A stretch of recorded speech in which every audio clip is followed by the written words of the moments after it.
So yeah, I never know what's going to be popular. And with Dandadan too, I didn't know that it already had kind of a cult following. I just received the audition. I got two clips to watch to do two scenes. And I remember I watched the scenes and I felt like this show was special. It was just the way, especially Wakayama-san's performance, the way it resonated with me.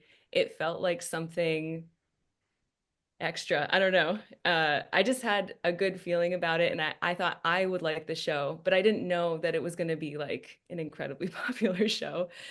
So that was one that I remember. I auditioned, and I thought, man, I can think of like several actors who I would love to hear as Momo in this dub. I don't know if I'm gonna book this one, but it sure looks cool. So I hope I can be a part of it at some stage. And then I booked Momo, and I was so excited just because it's such a fun premise, and I'm a person who like I'm into sci-fi stuff. I love ghost stories and all of that together with this kind of romance with Okaru, and like it's just such a unique show. Nerd Reactor, roll out. Abby, how's it going? Hi, good. How you doing? Good, good. Yeah. So yeah, I'm here with Abby. You've done a lot of projects, a lot. You got, of course, the one this year, like still ongoing. You got Dandadan, you have Demon Slayer, but you also have, let me see, like Neon Genesis Evangelion, League of Legends, Killer Instinct, One Punch Man, Naruto, Persona 5, Spider-Man, Red Dead Redemption 2, Sword Art Oh my Online, gosh. Final Fantasy VII Remake. The Last of Us Part Two. The new show just came out, so we can definitely talk about like just your feelings on that. And Sure. Mafia Definitive Edition, Animaniacs, Seven Deadly Sins. Yeah, it's a lot of You're just stuff. I gonna don't you're know. gonna read my whole IMDb. I'm gonna read everything, every single thing. X-Men '97.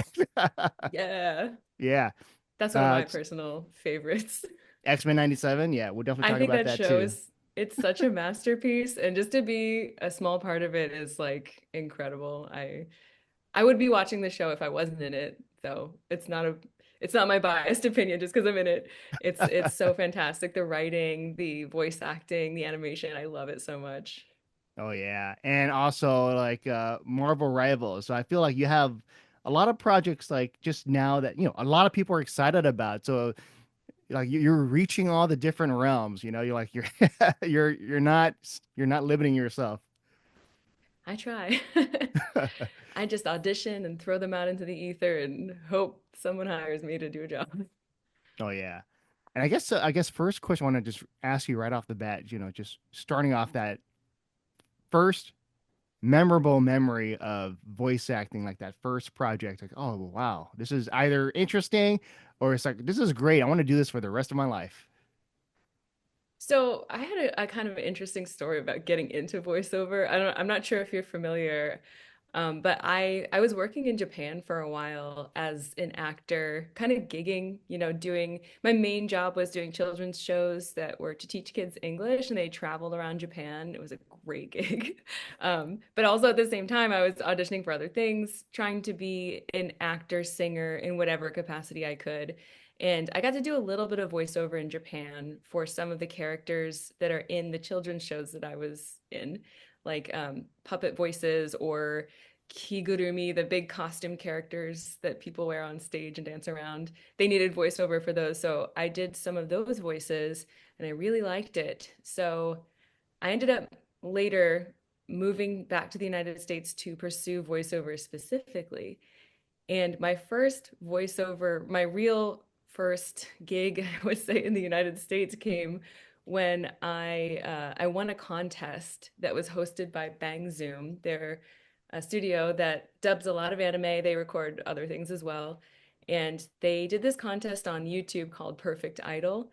And I entered this contest. There were several stages. I ended up winning the contest. And so I got to dub my first anime, which was called Miss Monochrome, and not a lot of people know it. It's really cute. They're short, I think 5-minute episodes. Yuri Horie, the singer, is kind of the star in Japanese, and she voices this android, Miss Monochrome, who has a pet Roomba, and so that's the role that I got to do, and I had so much fun doing that show. Everything, I loved everything about it. I loved every aspect of doing voiceover, and dubbing anime was really interesting because when you think about, I was a theater major. When you think about acting, dubbing anime is not the first thing that came to mind, but I've always been an anime fan since, my early teens. So it was just a really cool thing to get to do, and I'm still doing it. So now I gotta ask you, like, for that, like, what was that anime when you're that got you hooked? I'm like, this is a cool world. What, a recording or watching? Uh, take your pick. Like when I was a kid, I would watch Pokemon, Dragon Ball, Dragon Ball Z, anything that was on TV because there was not a lot of anime on TV when I was a kid. Inuyasha, Rurouni Kenshin, all the classics.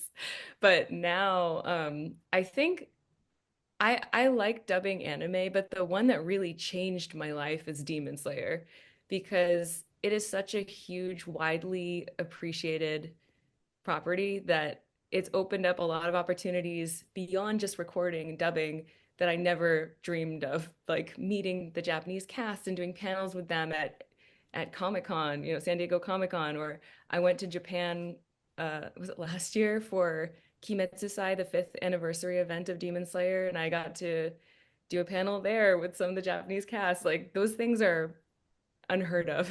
So it's been really, really special to be a part of that.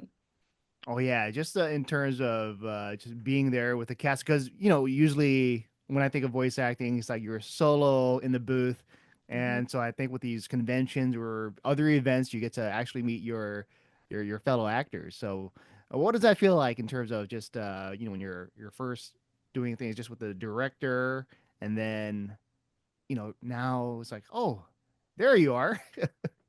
Yeah, so that's another thing where with prelay animation, as in like original animated cartoons where you're just setting the voice, you can do cast records together with other actors. But for dubbing, for the most part, it's done solo. You're alone in the booth with the director. And so another aspect of this, the voiceover industry that I never anticipated is the conventions that people want me to go to. And it's been really fun to travel and again to share some stage time with my fellow actors who I don't get to often spend a ton of time with. So it can be great. We have fun on stage. I get to hear their perspectives of recording that like I didn't know what they went through or how things were perceived by them. And then sometimes we'll go out to dinner after the show if we have enough energy left, but it's really great to socialize at conventions. Oh yeah, and kind of get a feel like for like the different actors, like what type of person are they, and all that. Hmm. Hmm. Yeah, And and some actors, some voice actors too, like I think everybody is this way, but their personalities are sometimes so different from the characters that they're most known as. For example, when I met Shion Wakayama, she's the Japanese voice for Momo in Dandadan, and she was so polite, kind of reserved and quiet, very friendly and like warm and maybe a little shy feeling, but she was lovely and I feel like that's the opposite, or it can be the opposite of Momo's like abrasive.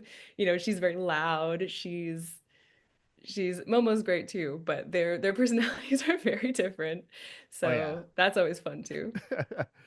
and yes, yeah, Dan and Demon Slayer, you're like in very two, like I feel like two of the most popular anime right now, anime series. And what is that like through your mind?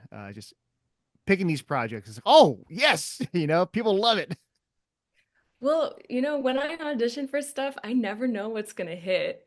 Demon Slayer, I had heard of like a couple weeks before I got the audition, and I was thinking like, oh, that anime, they're making an anime of this manga. This premise sounds really cool. I'll probably watch it. And then a couple weeks later, I got the audition, so I knew what that was, but I did not know how popular it would become. And I think COVID also drove the popularity of Demon Slayer and a lot of other anime because people were stuck at home watch an anime. Like that was what got a lot of people through COVID, or so I've been told. And so, yeah, I never know what's going to be popular. And with Dandadan too, I didn't know that it already had kind of a cult following. I just received the audition. I got two clips to watch to do two scenes. And I remember I watched the scenes and I felt like this show was special. It was just the way, especially Wakayama-san's performance, the way it resonated with me. It felt like something extra. I don't know. I just had a good feeling about it, and I thought I would like the show, but I didn't know that it was going to be like an incredibly popular show. So that was one that I remember. I auditioned, and I thought, man, I can think of like several actors who I would love to hear as Momo in this dub. I don't know if I'm going to book this one, but it sure looks cool. So I hope I can be a part of it at some stage, you know? And then I booked Momo and I was so excited just because it's such a fun premise. And I'm a person who like, I'm into sci-fi stuff, you know, I love ghost stories and all of that together with this kind of romance with Okarun. Like it's just such a unique show. Oh yeah. I want to know what were those if you want to talk about the two scenes that you did the auditions for Momo. Sure. Yeah, I think these two scenes were chosen because they kind of demonstrate the two extremes of her personality, where the first scene was the hallway scene where she's confronting Okarun. She's kind of apologizing for being a jerk, and Okarun says, like, I don't believe in ghosts. And she's like, what? And she explodes at him. And after like she had just opened up to him about believing in ghosts, he's like, I don't believe in ghosts. And so her explosion, her just like extreme reaction, like really shows off her personality. And then the second scene was when she's wandering through the abandoned building looking for aliens. And she's recounting the story of why, uh, like children making fun of her because of her grandma and why she was offended by that. And she really opens up and she it's clear that she cares about her family, the people that she cares about, even though like we see her arguing with her grandma all the time, but she really cares. And so that is made apparent in that scene. She opens up to Okarun, I feel like so early on in their friendship, and you see that softer side of Momo. So those were the two. Oh yeah. And I think with Demon Slayer with Nezuko, a character that, is a demon that doesn't talk much, but later on starts saying words. And for you, like, because it's voice acting. And so as a voice actor, you would probably want to have more speaking lines, right? So I can see like as the seasons go, it's like, okay, all right, we got more stuff other than the grunting and all that. Yeah, a lot of people joke about that, but it's funny because I like to do creature noises and creature voices. Like I've been zombies and a lot of things, like The Last of Us, the video game part two. I was one of the infected running around making horrible noises. And I've done a fair share of like creature, feral, zombie type noises. And so I don't mind not having dialogue. I'm perfectly happy just running around growling and drooling. So I guess like when people watch it, it won't be like as like nitpicky, like but it's like it's just a zombie, it's just making weird noises. yeah, well, Nezuko, I mean, her growling is different from zombie noises, um, but yeah, it's always fun to see like there are different types of zombies, right?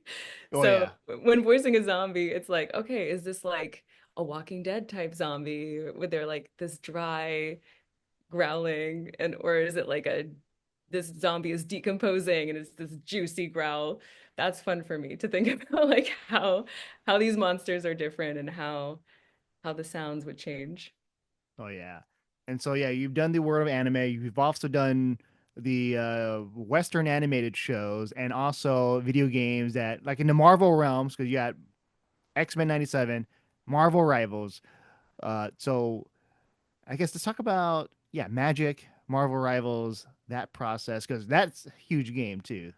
Yeah, that's another one that kind of it blew up before I even knew it was happening. Like I did not expect such a huge response from that game. I just didn't know what to expect.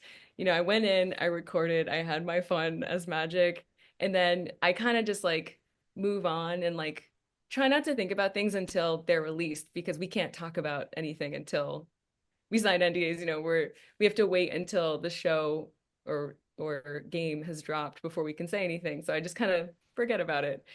And this game dropped and just like people were so hyped and like reaching out to me about voicing Magik, and I was kind of like caught off guard by it because I did not anticipate. People were, I think the first time it dawned on me that it was like a big deal was somebody compared it to Overwatch. And I was like, oh, okay, cool. I don't play because I tend not to play online games because there's a lot of time involved, but it's an investment. But I watched gameplay and it's fun to see. Man, some of those videos are hilarious. My favorite is when like Doctor Strange will like immediately put a portal in front of a door and portal people off a cliff, That stuff is so funny to me. So I'm really happy to see people enjoying the game and loving Magik because she's a badass. She's Oh cool. yeah, she got that giant sword and all The that. soul sword. Yeah, That's and right. I think with that the game I feel online that one you can play it. It's short enough. It's not like a single player game now that are like really long like RPGs like could be hundreds of hours. You could play like Hmm. short sessions like maybe 10 to Short 15 session. minutes and then But you stop.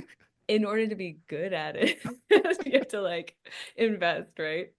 Yeah, I don't but know. there are some characters where you could just point in the area of that and then just hold the button like and then it will just automatically hurt them. You can do that like Yeah, automatically hurt them. Wanda. Yeah. Wanda seems like a fun character to play. Do you play? Oh yeah, yeah, I play. Yeah. Who do you main? Right now I am maining as pretty much the Emma Frost just came out, so I'm maining Yes, her she and did. she is right now she's OP. So I'm like I gotta use these OP characters before they nerf them. Yeah, that's so Yeah. funny. Yeah, she made quite the entrance. Yes, Emma yeah, Frost. very, very much. Yeah. And X-Men 97, right? Let's talk about Hmm. that. Just the about that project that just made you like love like this is a very cool world. X-Men, mutants versus the humans that hate the mutants. Yeah, I think I had heard about 97 coming out, so I started rewatching the original 90s show. I Yes. didn't quite make it all the way through, but I watched a lot of it. And while there's much to be appreciated, I think that the new adaptation or the continuation rather of the story is like just takes the original source material, does it justice, and expands upon it, which is so hard to do when people are so beholden to an original thing. I think that they just knocked it out of the park. And one of the things that I love about that show is that they don't shy away from like those harsher, deeper, sadder storylines. There's tragedy, it's like a soap opera. There's so much emotion and it's really fun. I love it. And I love the whole X-Men world. The idea, first of all, just of having mutant powers is like something that's always been the coolest thing in the world to me. um, but watching the show, it's not just about having fun mutant powers. It deals with a lot of really deep themes, and I appreciate that a lot about the show. Oh yeah.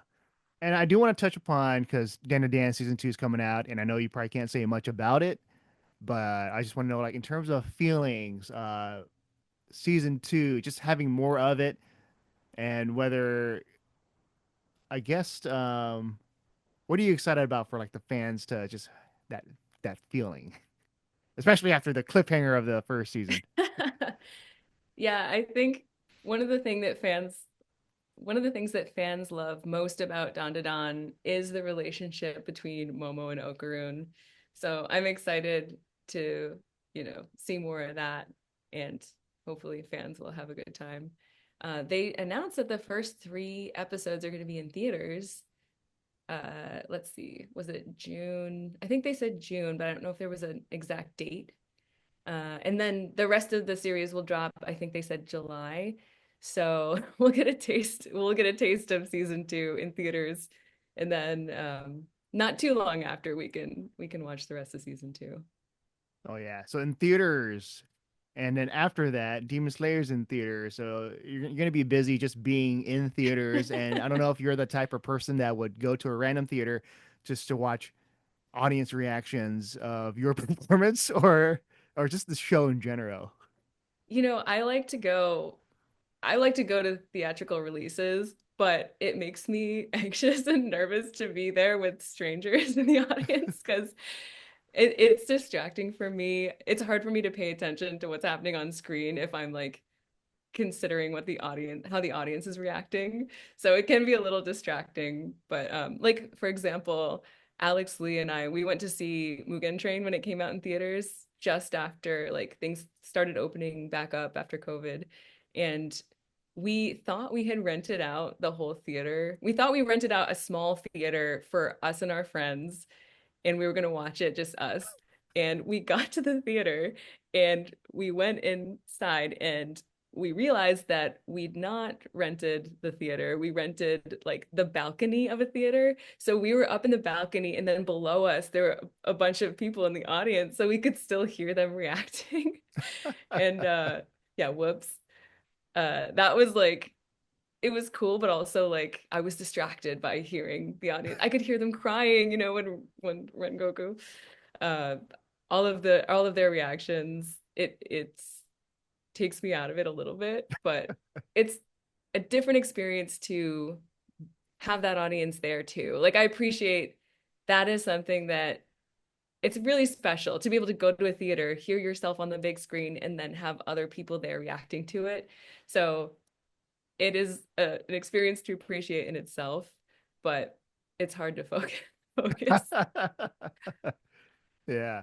And yeah, that feeling of just the reaction was sometimes good. Like, oh, people are laughing. They're as long as they're showing some kind of Yeah. emotion, Well, right? even Like, that is yeah. distracting because I'll be like, oh, they thought that was really funny. And like, yeah, it takes me out of the whatever I'm watching.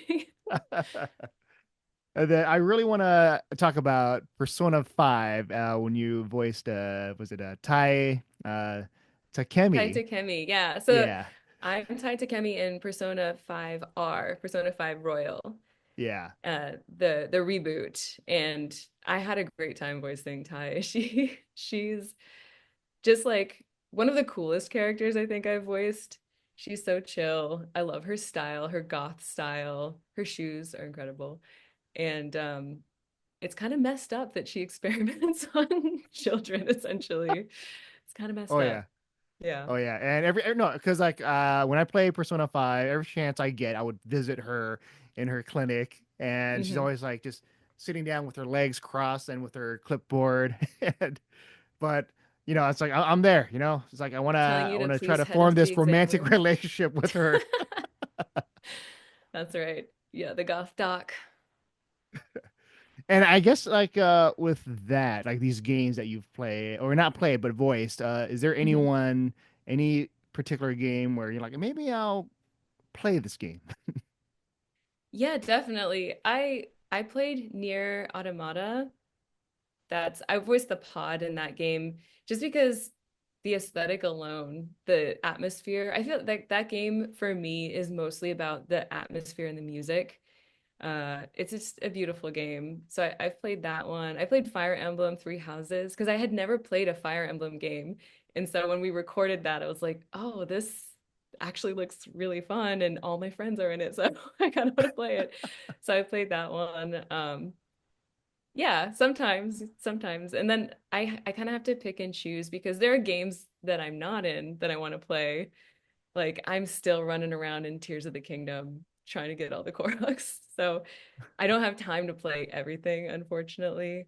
So I kind of have to pick and choose when it comes to games I'm in. Well, yeah, especially when these games take a lot of hours, and you're like, I don't Hmm.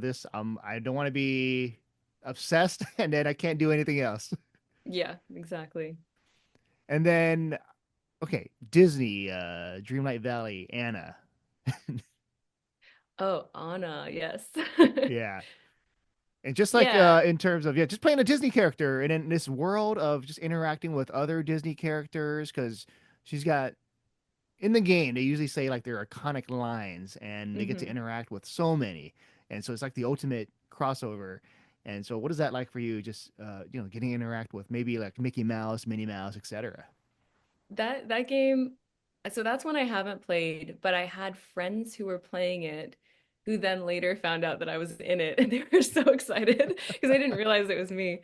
But yeah, it's so cool to be in a Disney thing and like again, like you said, with all of the characters, it's kind of like a crossover world. It's really cool to voice any Disney character, let alone a Disney queen. So that one's really it's special to me, but not a lot of people know that I'm in it. So yeah, I gotta keep that one close to my heart.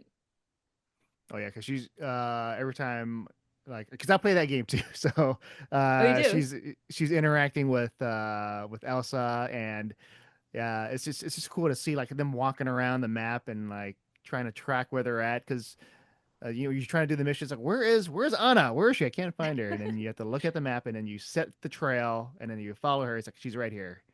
And that's like a lot of different characters too, where they're doing their own thing. You just got to track them down. Yeah, yeah. It Yeah, looks really cute. So maybe sometime I'll play that one.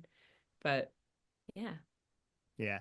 And I think I guess future wise, like any projects that you want to do that you haven't done yet, like a dream project. Oh, a dream project. Oh man.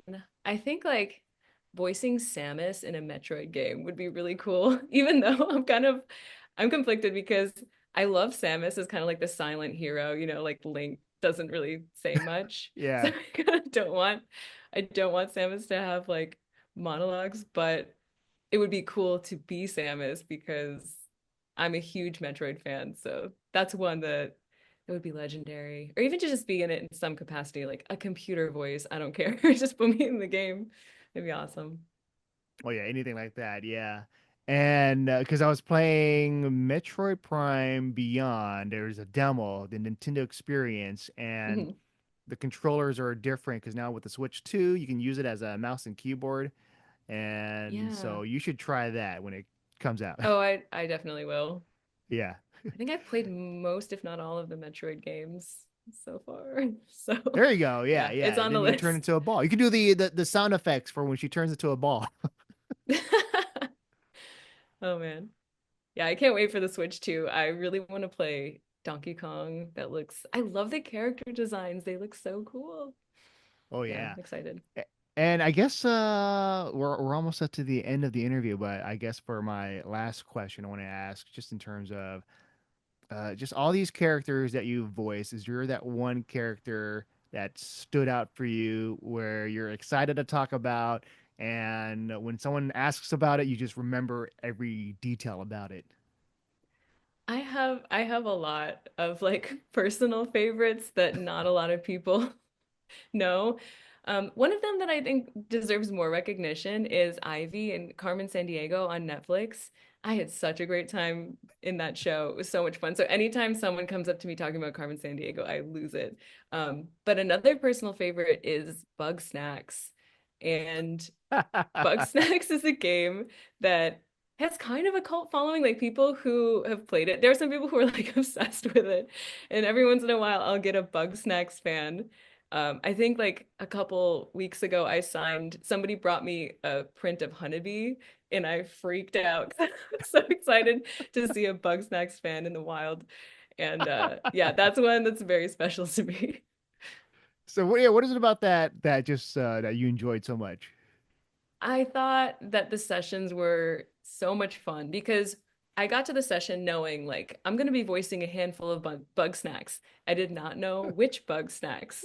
So I got there and I'm shown a picture of a creature, a honeybee or a ribblepede, and on the spot with the creative team, like we're coming up with a voice for this thing. And so that is so much fun to me, that kind of collaboration and just it's playing. That's what my job is, just messing around with my voice sometimes. And And I was really proud of the bug snack voices that we landed on. So yeah. There you go. Now I need to finish the game because I only played a little bit of it, and I was like, The "This is." end is, do you know what happens in the end? I do not know what happens at the end. Oh Lord. Okay, I don't want to tell you, but it starts off as this like kind of cute, little weird game, and then the end you're Yeah. just like, what is happening? It gets Okay. All right. crazy. So I please try. finish the game. I try to finish the game. Yeah. Yeah. But Abby, it's a pleasure chatting with you, and I can't wait for when the new season of Dandadan comes out, and just more Demon Slayer, and just everything you do just gets fans excited. So you're at a good place. Well, thank you for your support. It was great chatting with you. All right, take care. Bye.